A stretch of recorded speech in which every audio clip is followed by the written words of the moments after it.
एक श्लोकी भागवत आज आपण पठण करणार आहोत आणि एक श्लोकी भागवत पठण का करायचं आहे याचं महत्त्व पण आपण जाणून घ्यायचं आहे। त्याचं कारण असं आहे, हा अधिक महिना जो चालू आहे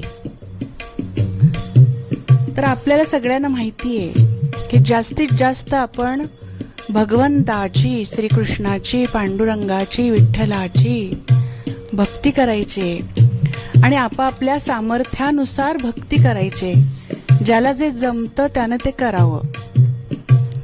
काही लोकांना उपवास नाही जमत, त्यांनी एक श्लोकी भागवत, एक श्लोकी रामायण, एक श्लोकी विष्णू सहस्त्रनाम अशा प्रकारे पठण करायचे, त्याची आवर्तन करायचे आहेत।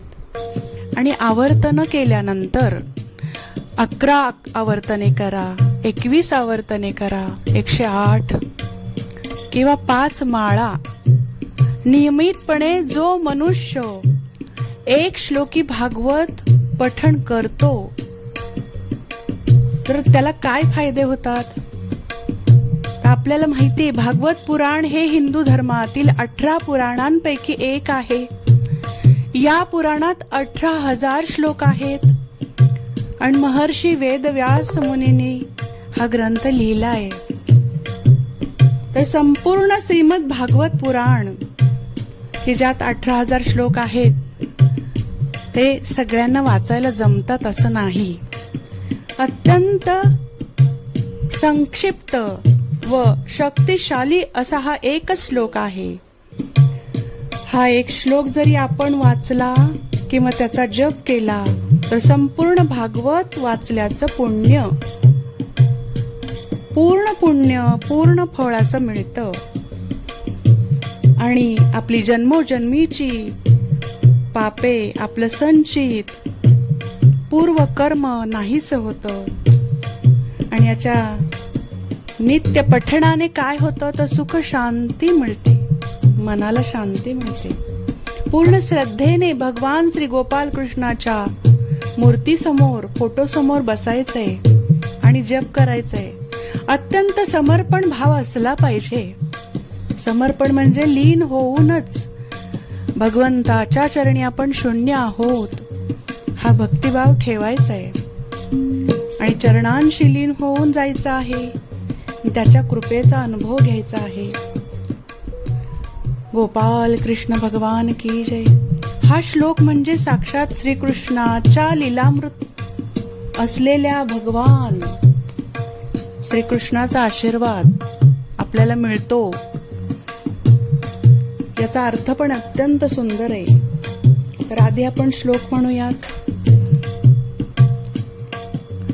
आदो देवकी देव गर्भ जननम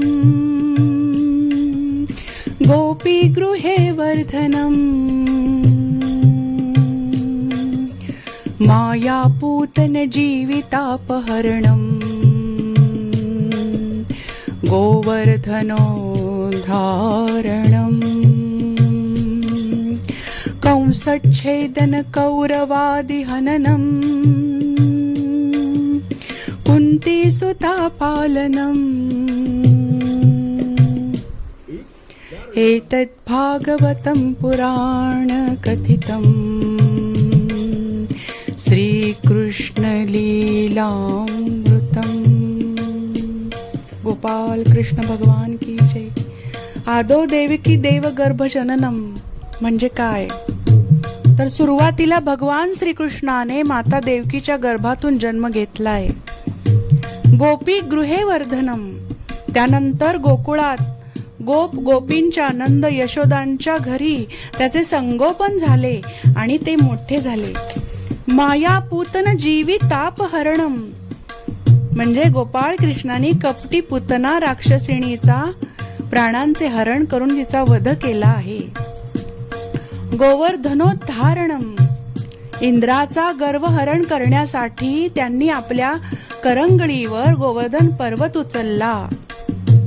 कंसच्छेदन कौरवादि हननम, भगवान गोपाळ कृष्णांनी काय केले तर अत्याचारी मामा कंस याचा वध केला आणि महाभारतात कौरवांचा विनाश घडवून आणला. कुंती सुतां पालनम, भगवान कृष्णाने कुंतीच्या पुत्रांचे रक्षण केले प्रत्येक संकटामध्ये. एतद भागवतम पुराण कथितम श्रीकृष्ण लीलामृतम, आणि हेच पुराणामध्ये सांगितलेले आहे. संपूर्ण श्रीमद भागवत आणि भगवान श्रीकृष्णाचे अमृतमयी असे हे चरित्र आहे. त्यामुळे आपण इच्छेनुसार 11 वेळा, 21 वेळा किंवा 108 वेळा किंवा 5 माळा नियमितपणे पठण कराव्यात. गोपाल कृष्ण भगवान की जय.